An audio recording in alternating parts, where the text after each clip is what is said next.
So what about me? People say, why aren't you dead? Okay, well, let me tell you this. In the early 1980s, I had 3 occasions when gunmen were waiting for me. I found out afterwards, and it's only through divine intervention that I didn't go to specific locations at the time. For example, one of them, I didn't go home that particular night. The landlady said that she was parking her car at 1:30 in the morning. 2 men were in the car across from my front door.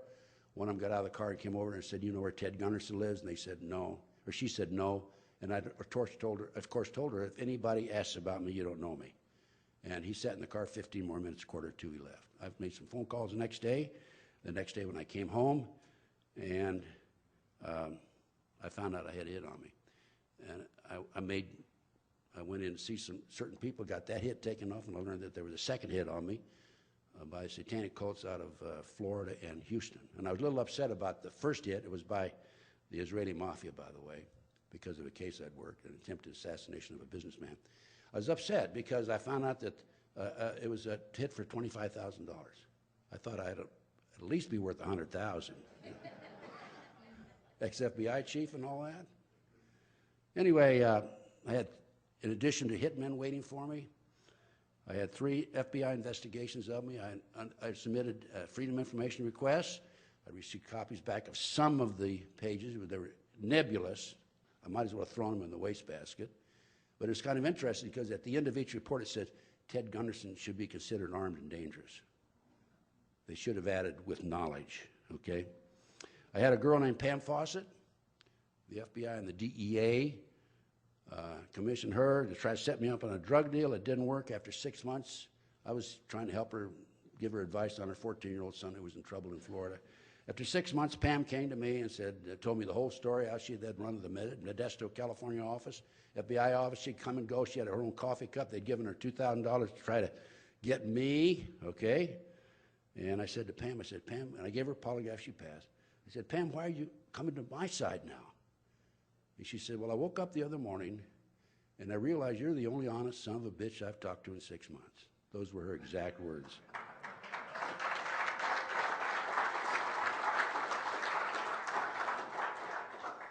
So I took a signed statement from Pam, put her on tape, sent it to Buck Revell, number 2 man in the FBI at the time, who used to work for me in Philadelphia. He was the head of the bank robbery squad. And I told Buck and the FBI, I said, you guys, I said, first you try to prosecute me in Dallas. It was right here in Dallas, by the way. With your investigations, 3 investigations and all. I was 2 days away from being indicted by a grand jury here, by the way. But that's another story, and I don't have time to tell it. Said, first you try to get me in Dallas, and now you set this girl up on me. I said, you guys are Bush. Now, for you ladies that don't know what that means you're minor league, okay? Guys that know baseball know that's what it is. So what else has happened to me? I've had surveillances on me galore. I've had people planning on me, probably 18, 20 people planning on me in the last 28 years. I've had burglaries. They've come into my house, even when I'm asleep. They put a penny on the foot of my bed one night when I was there.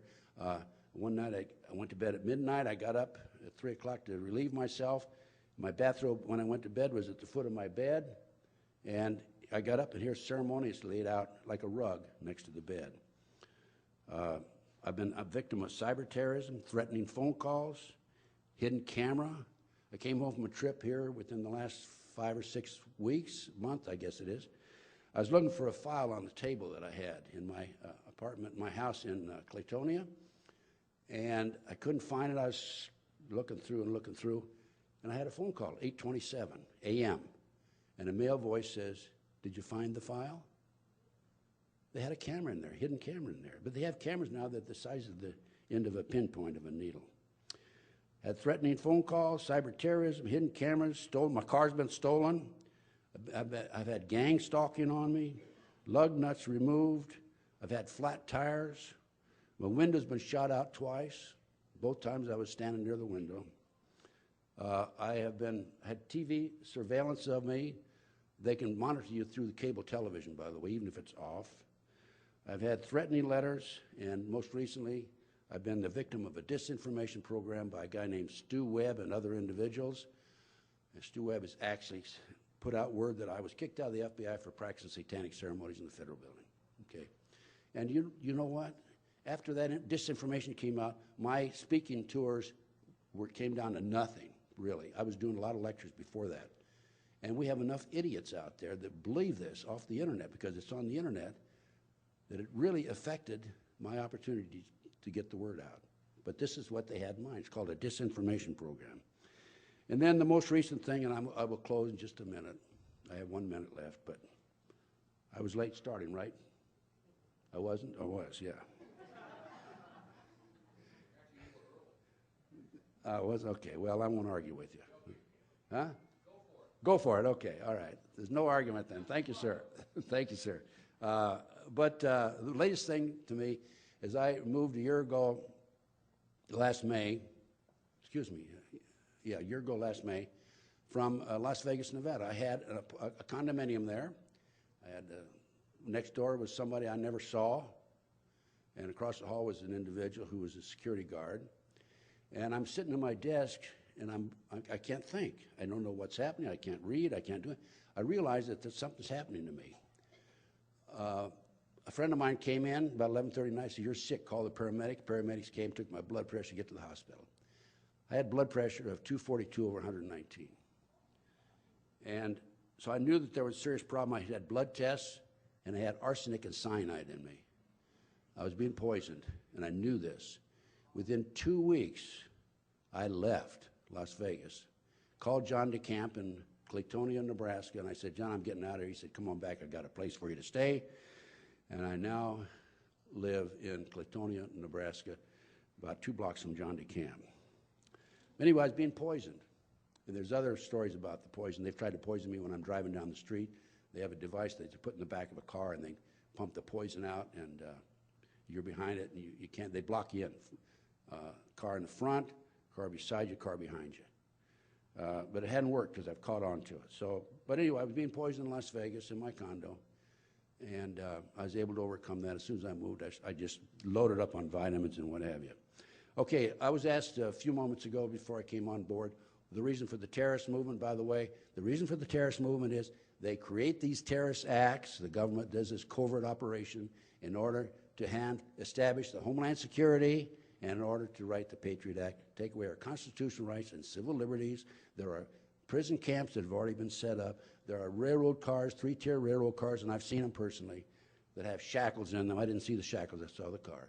And there are big plans for the next terrorist attack, I think, to pick up a bunch of us as a red, blue, and green list and haul us off to these concentration camps. So, okay, now, thank you very much. I want to urge all of you, is there hope for our country?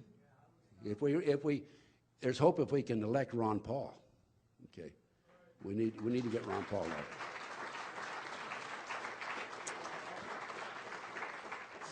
elected.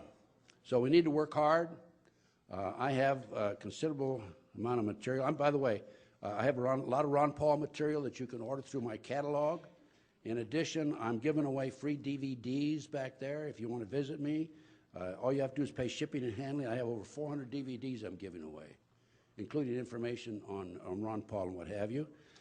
And, of course, last but not least, I have, you can order the Franklin Cover-Up book.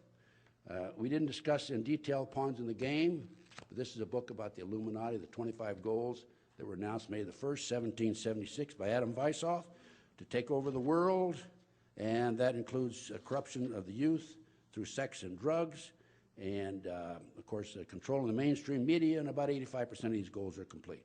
Also, in my catalog is a multi-level program about holy tea.